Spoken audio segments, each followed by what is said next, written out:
See, as a skincare professional, I get this very often. Salmeen, I'm using all the right products, still my face is oily, still my face is full of acne. What am I doing wrong? That's why, as a skincare professional, I thought let's make a skincare routine for oily acne prone skin so that people who have oily acne prone skin can follow it and benefit from it.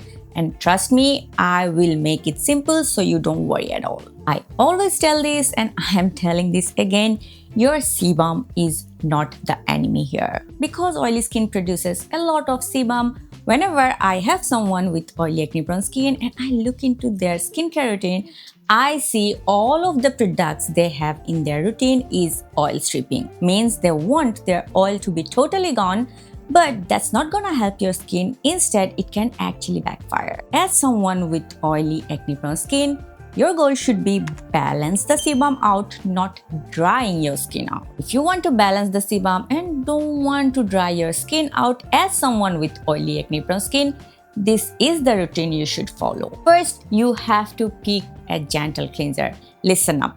I know a lot of people who have oily acne prone skin come after me and they say like, why we can't use salicylic acid cleanser every day. I agree, salicylic acid is very beneficial for someone who has excess sebum on their face.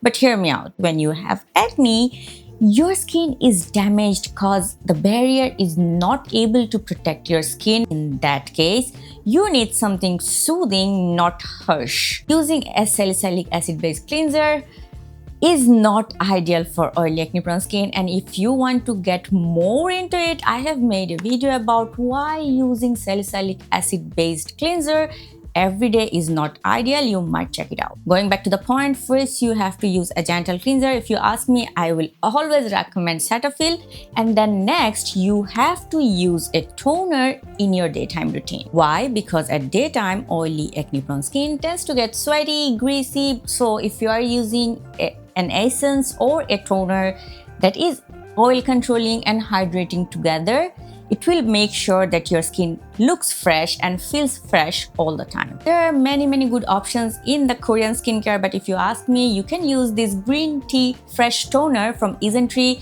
This one is super hydrating, it's very light, and it's not gonna make your skin greasy or oily at all. After a toner, you can either use a gel-based moisturizer or you can go directly to your sunscreen. If you ask me, I always recommend going to your sunscreen directly because at daytime, moisturizers can be optional if you have oily acne prone skin. You can use a gel-based SPF. Gel-based SPFs work so well for oily acne prone skin because first, they are very lightweight, and yes, you don't have to specifically go to mineral sunscreens because I know there is a myth going on that oily skin always has to use the mineral sunscreens. That's not true at all. You can actually choose chemical sunscreens if it suits your skin. Nighttime, you have to follow this routine. First, you have to double cleanse if you are someone who is using a mineral sunscreen or if you're someone who does a lot of makeup. You can skip double cleansing if you are using a chemical sunscreen, but in that case, you have to make sure that whenever you are using the cleanser, you are first wetting your face and then you are putting the cleanser, massaging at least for 30 seconds, and then you are taking off that cleanser with a washcloth. If you follow this process, your skin will still thrive even you don't do double cleansing. Next, you can add a treatment serum, and with that you can also add an hydrating serum if you want. For treatment serum, you have to choose what issue on your skin you are trying to fix. For example, if oil balancing is your main priority, then you should go for a serum that has niacinamide and zinc. If you want to fade the dark spots you have from your acne, better include a retinol serum. But if you use a retinol serum, make sure that you are using a hydrating serum. In that case, adding a hydrating serum is must. After using a treatment serum, you have to use a moisturizer. At this point, you have to use a moisturizer, and I don't want to hear anything like, Salmeen, it makes my skin greasy, I don't like moisturizer. No, I don't want to hear anything about it because you can skip the moisturizer at daytime, but at nighttime, your skin needs nourishment and moisturizer can provide that. In case of moisturizer, you can go lightweight. If you want to repair your barrier, you can go a bit thicker ones.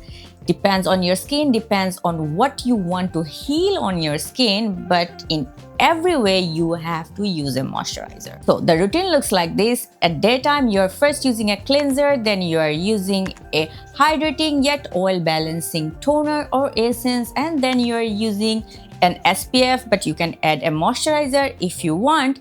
But at night time, first you are double cleansing if you're someone who is using a mineral sunscreen or someone who does a lot of makeup, and then you are going to use a treatment serum, which can be a niacinamide, retinol or peptide serum depending on your skin condition, and you can add an extra hydrating serum if the skincare routine requires it. And finally, you are closing your nighttime skincare routine with a good moisturizer. Besides this, at nighttime routine, you have to use a chemical peel 2 times a week. You can use an enzyme peel as well. So yes, this is the routine for you. No salicylic acid, no oil stripping, and not making your skin dry. I will see you in my next video. Until then, ciao.